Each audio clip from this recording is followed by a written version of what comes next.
I'm gonna shove this whole pumpkin in my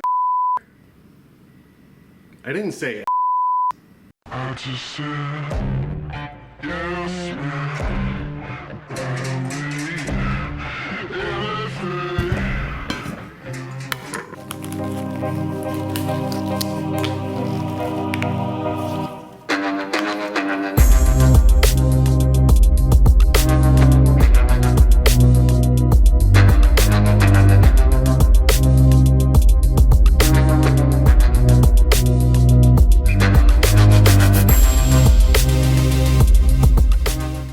So you may be wondering, what the hell is all that about? Why is he carving a pumpkin? Why is Bearded putting a scented candle inside of the pumpkin? That's what I had to work with, so let me get that out of there before it ends up flavoring my pumpkin like fresh cotton. Why am I carving a pumpkin with my logo in it? Branding. It's gonna be Halloween, that kind of season, so I want to do a pumpkin ale. I've had one before, I really enjoyed it, so I wanted to go ahead and make one with fresh pumpkin. Somebody commented in one of my other videos, hey, when are you going to try malting some pumpkin seeds? I'll put his comment right down here. There you go, dude. Pumpkin seeds are something I've never even thought about malting, so we might as well give it a shot. Now, there's not a whole lot of information on it, mainly because seeds and grains are two completely different things. Grains have lots and lots of starch. Seeds usually have lots and lots of protein. When a seed germinates, you have a very tiny little window when you're malting seeds where the amount of enzyme that's being produced can actually convert the tiny amount of starch into a tiny amount of sugar. For this experiment, it's not going to be about trying to get the seeds to convert, get enough enzymes to malt anything else. We're actually just going to use a kit beer. And I want to see if malted pumpkin seeds actually have a different flavor. So we're going to do 3 different experiments with the same beer. For the first beer, that's going to be our control. It's going to be a honey brown ale with some pumpkin in it and the spice, but nothing else, in order to see what the base tastes like. The second version is going to have some pumpkin seeds that I toast in the oven. And the third batch is going to have some malted pumpkin seeds that I toast in the oven. I want to toast them so you get a little bit of that nice roasty, nutty flavor. And we're going to see if those have any difference whatsoever. First things first, I've got to clean the seeds from all the pumpkin guts that I have. And I've got to cut up the bearded pumpkin and get those chunks in the oven so that we can start roasting them. Then we'll move on to the beer. Let's get started. What are you doing? I'm going to chop it into pieces. You killing it? I already did. See? His brain's gone.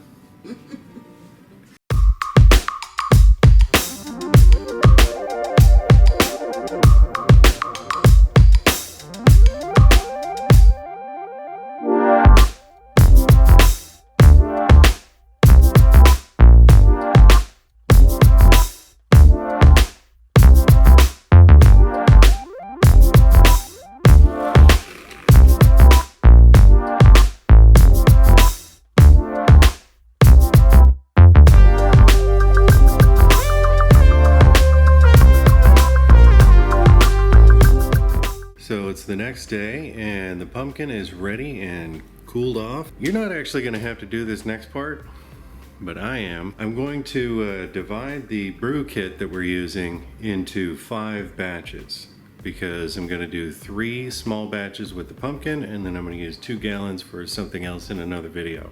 And this is just a Brewer's Best Honey Brown Ale. I'll put a link for this one down in the video description.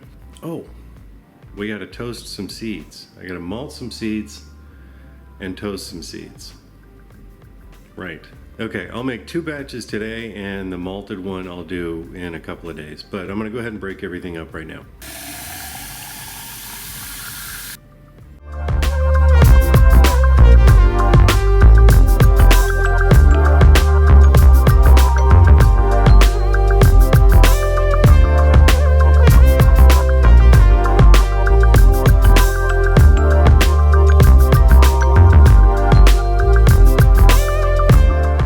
Because we're using pumpkin, we have to make an addition to this or any other kit.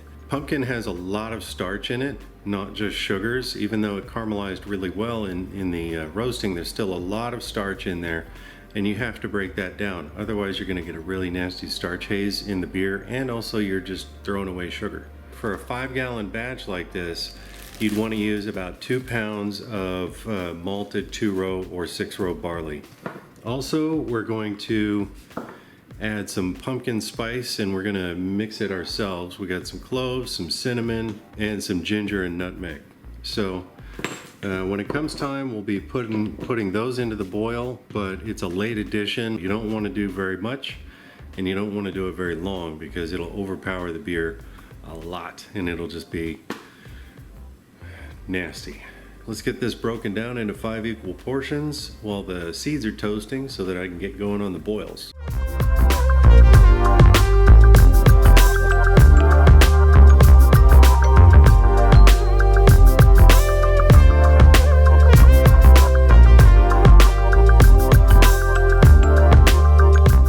I've got all my ingredients cut into fifths and ready to go. So I'm gonna go ahead and get 2 batches going right now. While these are heating up, what I'm hoping to accomplish by doing this video, whether you like pumpkin or not, is to show you basically how you can do the exact same test with whatever ingredients you want to do. You got to make sure you have, in scientific terms, a control. So something that is the standard recipe that is kind of a baseline for your tasting, so that when you taste that one, you say, okay, let's see how the others compare off of this one, because this is how it's supposed to taste.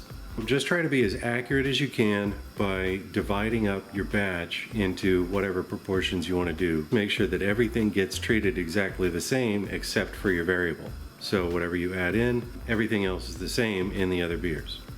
Cool? All right.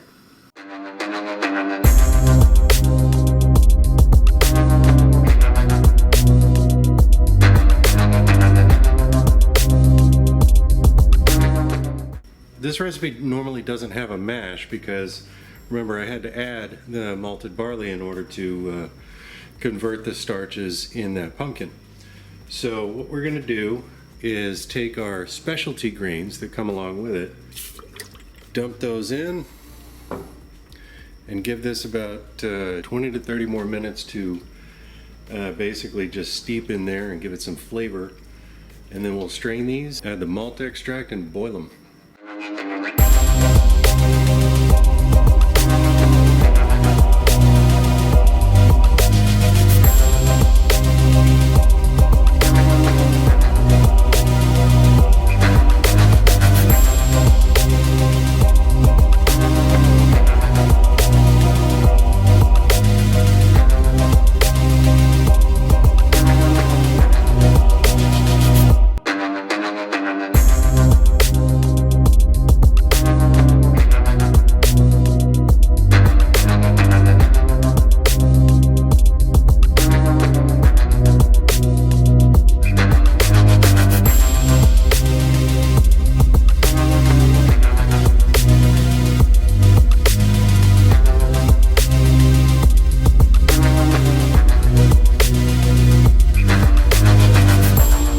Okay, so everything's done.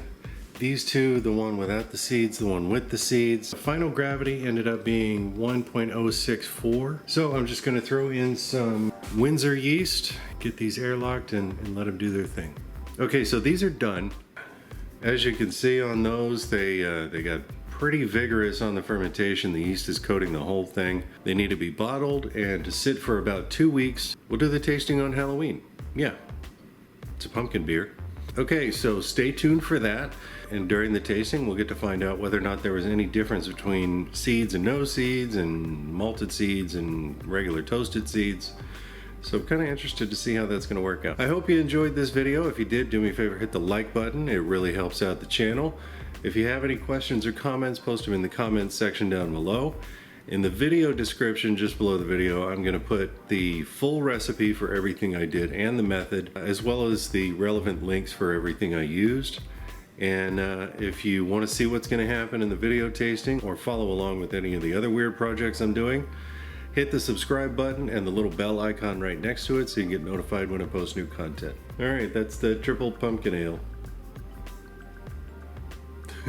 Thanks for watching. Talk at you later.